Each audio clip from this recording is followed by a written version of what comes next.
Kapit hapon, naglalakad ako mag-isa. Di upang makatipid, ngunit para ako'y makapag-isip-isip.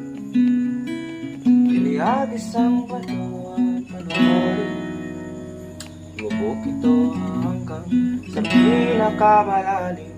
Habang hinayaan ang sarili malunod sa lungkot, malunod sa lungkot.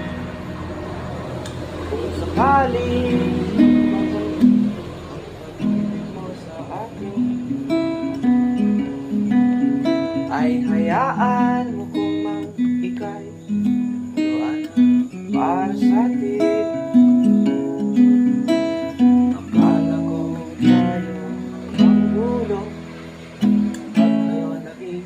Ako,